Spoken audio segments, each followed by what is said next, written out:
Sure. Thank you for your service. We'll now proceed under the 5-minute rule with questions. The chair recognizes the gentlelady from New York, Ms. Stefanik.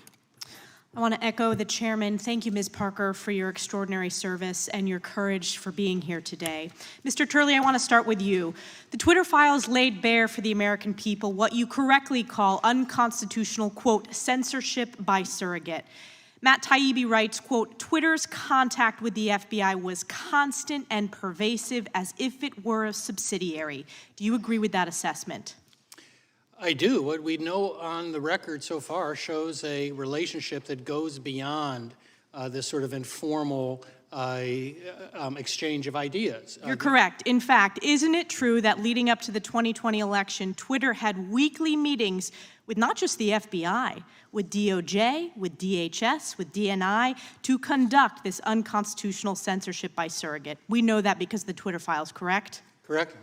And it was not just meetings, not just censorship of stories like the Hunter Biden laptop story. We also now know that the FBI paid Twitter over $3.4 million of taxpayer funds to censor these stories before the 2020 election. Is that correct?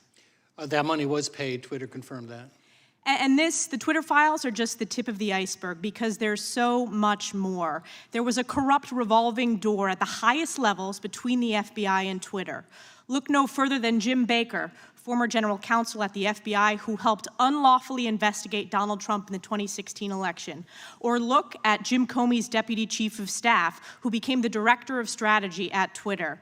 Isn't it true, according to the Twitter files, that there were so many FBI officials who then went to work at Twitter that created their own Slack channel and crib sheet for onboarding? The Twitter files confirm that, correct? Correct. Are you aware, as the American people are aware, that according to polling, of the people that were made aware of the Hunter Biden laptop story, 53% would have changed their vote, including 61% of Democrats. This is the definition of election meddling, and it's the definition of election meddling by the FBI on behalf of Democrats, paid for by the U.S. taxpayers. It's collusion, it's corruption, and it's unconstitutional. Ms. Parker, I want to go to you next about your experience at the FBI, because this is not just about the Twitter files, which folks are focused on because of the news it made. It's about a systemic rot in the culture and the politicization of the leadership of the FBI, and it needs to be rooted out. Let's take a step back. Let's look at the targeting illegally of parents who wanted to stand up for their kids at school board meetings. On September 29, 2021, the National School Boards Association sent a letter to Joe Biden equating parents at school board meetings to domestic terrorists. And on October 4th, Attorney General Merrick Garland issued a memorandum to the FBI and U.S. attorneys that the department would use federal enforcement tools to target and prosecute these parents. Do you consider parents as domestic terrorists? I do not consider parents as domestic terrorists. No, I do not. No, and neither do the American people. But there's more to this story. It goes back further than that initial letter on September 29th. Because the letter didn't happen organically, it was solicited. It was solicited by the White House and by the Secretary of Education. Essentially, the Biden administration laid the predicate for which it used to justify illegally targeting the American people, targeting these parents. Is it proper protocol as a former FBI officer to set that predicate, to manufacture the reasoning to justify opening an investigation?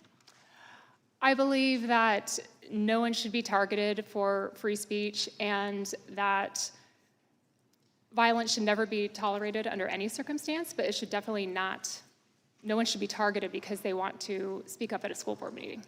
This was a setup, and it was the setup, and it's the real definition of weaponization of the government against the American people. And it's not just this example of targeting parents at School Boards Association.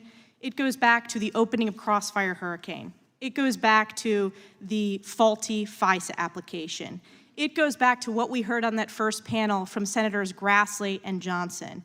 It goes back to the suppression illegally of the Hunter Biden laptop story paid for by the U.S. taxpayers. This corruption needs to be rooted out, and it's not just about protecting the U.S. Constitution, it is most importantly about protecting the American people from the weaponization of the federal government against them. Yield back.